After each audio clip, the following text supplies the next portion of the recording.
तो नमस्कार दोस्तों, आज हम करेंगे कक्षा 9वीं की वर्कशीट संख्या है ये 32 और 16 सितंबर को आपका पास आने वाली थी, आ गई है। इसमें मेन टॉपिक आपका है प्रयोक्ता, जो आपका चैप्टर नंबर मुझे लगता है शायद 15 है, 15 है शायद। तो वो वाला चैप्टर इसने किया है प्रयोक्ता। तो आवश्यक पूर्वक ज्ञान, एक घटना की प्रयोक्ता की समझ और सिक्के और पासे की पहचान ये आपको पहले से पता होनी चाहिए। तो आइए हम पिछली कक्षाओं में प्रयोक्ता के बारे में पढ़ चुके हैं, उसे दोहराते हैं। तो देखिए यहाँ पे आपके सामने क्या दिया हुआ है, एक तो सूत्र दिया हुआ है, इसको अच्छे से देख लो। प्रयोक्ता क्या होता है? घटना के पक्ष में परिणामों की संख्या। भाई घटना के पक्ष में कितने परिणाम हैं, ठीक है, जिसको आप संभावित परिणाम बोलते हो। और बटे में है प्रयोग के परिणामों की कुल संख्या, यानी जो परिणाम आपके होंगे उनकी कुल संख्या कितनी होंगी। ठीक है, जैसे मैंने कोई पासा उछाला एक बार, पासे में 6 संख्याएँ होती हैं। अब कोई भी 6 संख्याएँ आ सकती हैं, ठीक है, तो वो कुल परिणाम हो गई 6। लेकिन मैं बोलूँ कि 2 ही आना चाहिए केवल, तो 2 क्या हो जाएगा, वो आपका संभावित परिणाम हो जाएंगे। तो उनकी संख्या कितनी होगी, 1 हो जाएगी ऐसे, ठीक है। तो वो आपके घटना के पक्ष के में परिणामों की संख्या हो जाएगी आपकी 1। आइए समझते हैं कि संभावित परिणाम या घटना क्या होती है। एक सिक्का उछालने पर प्रयोग के 2 परिणाम संभावित परिणाम होते हैं।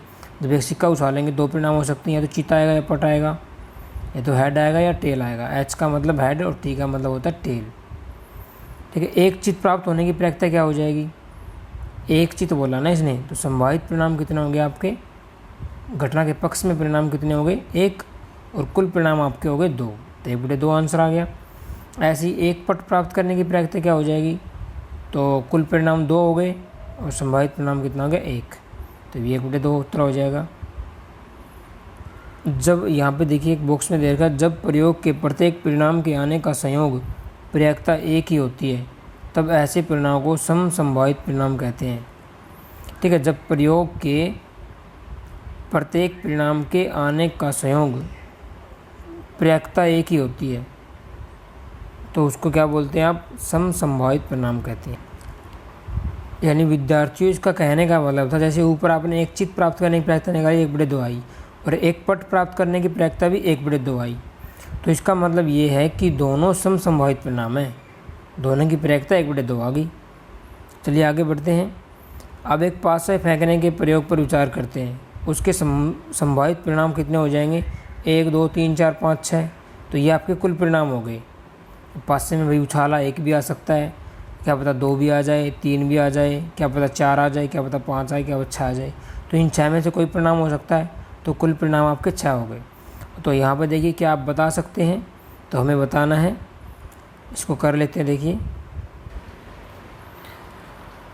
तो देखिए आपके पास पहला प्रश्न था ये, तो इसका सूत्र मैंने लिख लिया है। प्रयोक्ता क्या होती है, प्रयोक्ता होती है घटना के पक्ष में परिणामों की संख्या,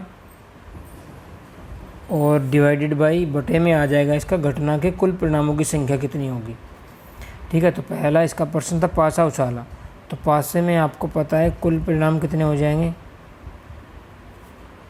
कॉपी पे देखिए आप, 1 भी आ सकता है पासा उछालने पे, 2 भी, 3 संख्या हो सकती है, 4 5 और 6, ठीक है। तो कुल परिणाम कितने हो गए, 6 हो गए। इन 6 में से कोई भी संख्या आ सकती है।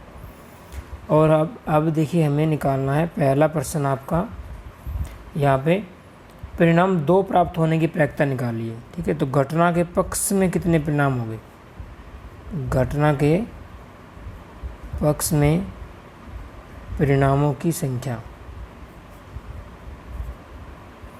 घटना के पक्ष में कितने परिणाम हो जाएंगे भाई, 2 आना चाहिए, 2 तो एक ही बार आए, तो कितने हो गए 1 हो जाएगा। और कुल परिणाम आपके हैं 6, तो प्रयोक्ता क्या हो जाएगी, प्रयोक्ता को P से दर्शाते हैं, प्रोबेबिलिटी बोलते हैं इंग्लिश में। तो आपकी प्रयोक्ता हो जाएगी घटना के पक्ष में परिणाम और बटे में कितना, कुल परिणाम, तो 1/6 उत्तर आ गया। ऐसे ही दूसरा देखिए, इसने बोला परिणाम 5 प्राप्त होने की प्रयोक्ता क्या होगी। भाई यही वाला प्रश्न है, तो क्या लिख देंगे, तो देखिए यहाँ पे हमने लिख दिया घटना के पक्ष में परिणामों की संख्या कितनी हो जाएगी। इसने बोला 5 आना चाहिए, तो 5 तो एक ही बार है, एक ही बार आ सकता है, तो घटना के पक्ष में परिणाम 1 हो गया, और कुल परिणाम आपके वही वाले काउंट होंगे 6, तो प्रैक्ता क्या आ जाएगी, घटना के पक्ष में परिणाम और बटे में कुल परिणाम। तो ये भी एक बटे 6 आ गया। ये समसंभावित परिणाम कहलाते हैं आपके। दोनों का आंसर कितना आ गया, 1/6, इसका भी 1/6। तो ये दोनों समसंभावित परिणाम कहलाएंगे। अब तीसरा प्रश्न देखिए। तीसरे में बोला क्या इस प्रयोग के सभी परिणाम समसंभावित परिणाम है। इस प्रयोग के बोल रहा है ये और ये, तो ठीक है, हाँ आ जाएगा, हाँ समसंभावित परिणाम है। ये मैंने आपसे भी डिस्कस किया है। जब प्रयोक्ता दोनों की सेम आ जाएगी तो वो क्या कहलाएंगे, समसंभावित परिणाम कहलाएंगे। नेक्स्ट बढ़ते हैं आगे। एक थैले में 4 लाल गेंदे हैं और 3 आपके पास 2 पीली गेंदें हैं। ये गेंदें रंग के अतिरिक्त सभी प्रकार से एक जैसी हैं। तो क्या आप बता सकते हैं एक लाल गेंद आने की प्रयोक्ता। तो आपको प्रयोक्ता निकालनी है। तो पहला काम है कुल परिणाम देख लो। कुल परिणाम कितने आ जाएंगे भाई। थैले में 4 लाल गेंदें हैं, ठीक है। तो लाल गेंदें 4 हैं तो एक जैसी हैं बिल्कुल। जैसे पहली गेंद मान लिया ये होगी, दूसरी गेंद ये, तीसरी ये और चौथी ये एक जैसी है। और आगे इसने बोला पीली, तो पीली गेंदें कितनी हैं आपके पास, ये मान लिया पीला कलर है, पीली गेंदें हैं 3, ठीक है। तो इन गेंदों में से जब हम निकालेंगे तो कोई भी गेंद आ सकती है, ये भी कोई भी गेंद आ सकती है। तो इन 7 में से कोई भी गेंद निकल सकती है। तो कुल परिणाम कितने हो जाएंगे आपके 7। अब देखिए, जैसे पहला इसने बोल दिया, पहला आपको निकालना है एक लाल गेंद आने की प्रयोक्ता, ठीक है। तो वही है, घटना के पक्ष में कितने परिणाम हो जाएंगे। तो घटना के पक्ष में कितने परिणाम हो जाएंगे, लाल गेंद आने की प्रयोक्ता निकालनी है। अब लाल गेंद कितनी है, लाल गेंद एक थोड़ी ना है, 1 2 3 4। यहाँ पे लिख भी लो आपको याद रह जाएगा। ये लाल गेंद के बारे में बात कर रहा है अभी, ठीक है। तो लाल गेंद 4 है, तो इन 4 में से कोई एक हो सकती है, ठीक है। तो कोई भी 4 निकल सकती है इसमें से। तो क्या हो जाएगी आपकी, 4 हो जाएंगे घटना के पक्ष में परिणाम। और कुल परिणाम आपके कितने थे, आपके 7 है। तो प्रयोक्ता क्या हो जाएगी, घटना के पक्ष में परिणाम बटे में कुल परिणाम। ये आपका आंसर आ गया। तो दूसरा देखिए आप, दूसरा बोला है एक पीली गेंद आने की प्रयोक्ता। तो यही है, घटना के पक्ष में कितने परिणाम हो जाएंगे, ये आप लिख लेना। घटना के पक्ष में परिणाम कितने हो जाएंगे, पीली गेंद कितनी है, 3 है, तो 3 हो गए। और अब आप प्रयोक्ता निकालो। तो प्रयोक्ता कितनी हो जाएगी, घटना के पक्ष में परिणाम 3 और बटे में कितना, कुल परिणाम। कुल परिणाम कितने हैं आपके 7। तो 3/7 उत्तर हो जाएगा। चलिए अगले की तरफ बढ़ते हैं। अगला है, क्या इस प्रयोग के सभी परिणाम समसंभावित हैं। क्या समसंभावित हैं, प्रयोक्ता सेम है, नहीं है। दो, ये P1 मान लो, ये P2 मान लो। तो P1 P2 के इक्वल नहीं है, प्रयोक्ता दोनों के इक्वल नहीं है। तो क्या आ जाएगा, नहीं, समसंभावित परिणाम नहीं है, ठीक है।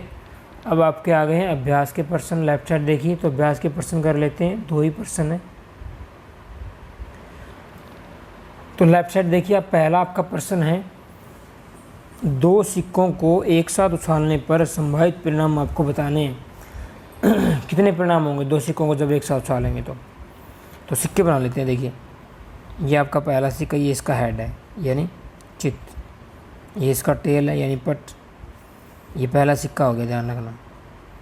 एक दूसरा सिक्का बना लेते हैं, ये इसका हेड है और ये इसका क्या है, टेल है। ये दूसरा सिक्का हो गया। अब एक साथ उछालना है। एक साथ का मतलब है दोनों हाथों में एक सिक्का ले लो, ठीक है, और दोनों को उछालो। अब देखिए क्या क्या परिणाम आएंगे। परिणाम देखिए आप, पहला उछाला तो मान लिया H आ गया, पहले पे हेड आ गया। और दूसरा उछालेंगे, साथ ही दूसरा उछलेगा, उस पर भी मान लिया क्या आ गया, H आ गया। एक केस तो खत्म बन गया, एक बार उछाल लिया ना सिक्का। फिर क्या करना है, अब मान लिया एक बार हमने उछाला, क्या पता T आ गया हो, ठीक है, और इसका T आ गया हो। जब दूसरा सिक्का उछालेंगे, क्या पता इस पर भी T आ गया हो, ठीक है। जरूरी थोड़ा ना ये आए, तो ये भी आ सकते हैं। ऐसे ही हमने क्या किया, ये सिक्का उछाला, मान लिया एच आ गया, और अब की बार ये उछाला, साथ में उछलता है इसके, अब मान लिया एच की बजाय क्या आ गया, टी आ गया। ऐसे ये उछालेंगे, मान लिया अब की बार टी आ गया, और इसको उछाला तो मान लिया एच आ गया। ठीक है, और इसके अलावा और कोई केस आपका नहीं बनेगा, सारे केस इसमें आ गए हैं। तो आपके कितने परिणाम बनेंगे, एच एच आ सकता है दोनों पे, टी टी आ सकता है, एक पे हेड आ गया दूसरे पे टेल, एक पे टेल आ गया दूसरे पे हेड, तो ये 4 ही केस आपके बन सकते हैं। तो कुल परिणाम कितने हो जाएंगे आपके 4। या वैसे भी आपको कुल परिणाम प्राप्त करने हो तो एक सूत्र है, ये आप ध्यान रख लो, कंपटीशन पर्पज़ से आपके काम आएगा। जैसे आपके पास बेस कितना है, 2 है, हेड और टेल, ये बेस माना जाता है, हेड और टेल 2, ये बेस माना जाएगा। अब 2 बार उछालना है, कितने बोला इसने, 2 सिक्कों को एक साथ उछालना है, तो 2 को उछाल रहे हो ना, तो इसकी पावर कितनी कर दो, 2। या ऐसे बोल दे एक ही सिक्के को 2 बार उछालना है, तो कुल परिणाम कितने हो जाएंगे आपके, 2 दूनी 4 हो जाएंगे। ठीक है, समझ गया आप। या ऐसे मान लो कि मान लिया 3 सिक्कों के साथ उछालना है, तो बेस तो 2 ही रहेगा, हेड और टेल, तो 3 बार उछालना तो पावर 3 हो जाएगी, 2 दूनी 4 दूनी कितना हो जाएगा, 8 हो जाएंगे कुल परिणाम। यह इसको ऐसे ही बोल सकता है कि एक ही सिक्का हेड और टेल और 3 बार उछाला, या 3 सिक्के क्या बार हैं, 1 बार उछाला, तो सेम ही है, दोनों में सेम प्रोसीजर लगेगा। चलिए दूसरे क्वेश्चन की तरफ बढ़ते हैं। तो दूसरा क्वेश्चन है आपका विद्यार्थियों, 10 पृथक पर्चियों पर 1 से 10 तक संख्या लिखी है, तो एक पर्ची पर एक संख्या है, बक्से में पर्चियों को अच्छी तरह से मिलाकर उसमें से एक पर्ची निकाली जाती है। तो पहला है दूसरे का पहले में क्या ज्ञात करना है, संख्या 5 होने की प्रायिकता, और बी में ज्ञात करना है संख्या 6 से बड़ी आने की प्रायिकता। तो देखिए कर लेते हैं इसको कॉपी पे। तो यहाँ पे देखिए आपके पास कॉपी पे कुल परिणाम क्या हो जाएंगे आपके, भाई ये मान लिया पर्ची है कोई, यहाँ से मान लो ये पर्ची है, इस पर 1 लिखा है, कोई दूसरी पर्ची उस पर 2 लिखा होगा।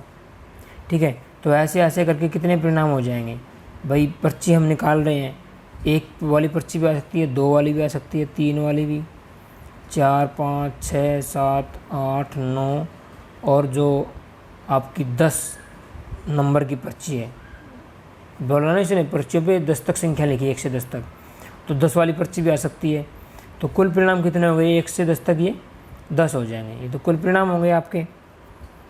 ठीक है, अब जैसे हमें क्या निकालना है, पहले में लिख लेते हैं इसको।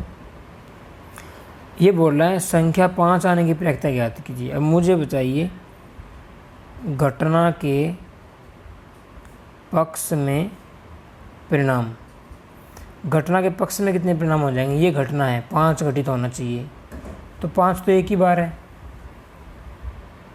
तो ठीक है, तो एक बार है तो क्या आएगा यहाँ पे, तो परिणामों की संख्या कितनी आएगी, 1 आ जाएगी। ऐसे ही अगर हम बात करते हैं कुल परिणाम की, तो इस केस में कुल परिणाम आपके कितने हैं, अभी मैंने बताया 10, तो बेटा प्रायिकता क्या हो जाएगी आपकी, प्रायिकता जो पीछे दर्शाते हो, घटना के पक्ष में परिणाम और बटे में कितने टोटल परिणाम, ये आपका उत्तर हो जाएगा। ऐसे ही हम बी की तरफ बढ़ते हैं, तो बी में पूछ रहा है 6 से बड़ी संख्या आने की प्रायिकता। ठीक है, तो घटना के पक्ष में परिणाम, घटना के पक्ष में परिणाम कितने हो जाएंगे, 6 से बड़ी बोल रहा है इसे। अब देख लो 6 से बड़ी कौन कौन संख्याएँ हैं इसमें, 6 तो है नहीं, 6 तो बराबर होगी, 6 से बड़ी 7 8 9 10, यानी 7 8 9 10, इनके बारे में बात कर रहा हूँ कि ये आने की प्रायिकता। तो ये आने की प्रायिकता कितनी हो जाएगी, 7 भी आ सकता है, 8 भी, 9 भी, 10 भी, तो कितने ही 4 संख्याएँ हैं, तो इन चारों में से कोई एक आ सकती है। तो घटना के पक्ष में परिणाम हो गए 4, और कुल परिणाम कितने हैं आपको पता है, कुल परिणाम अभी हमने काउंट किए 10 हैं, तो प्रायिकता क्या हो जाएगी, घटना के पक्ष में परिणाम बटे में 10, ये कट जाएगा, 5 दूनी 10 और 2 दूनी 4, कितना आ जाएगा, 2/5 उत्तर आ जाएगा आपका। ठीक है, तो ये बहुत ही आसान आपकी प्रश्नावली है, इसको आप अच्छे से कर लेना। और अगर आपको वीडियो अच्छी लगे हो तो वीडियो को शेयर करें, लाइक करें, दोस्तों को भी शेयर करें। और अगर आप चाहते हो कि अब और ज़्यादा वीडियो आप देख सकें तो इसके लिए चैनल को सब्सक्राइब करें। Thanks for watching, bye bye friends.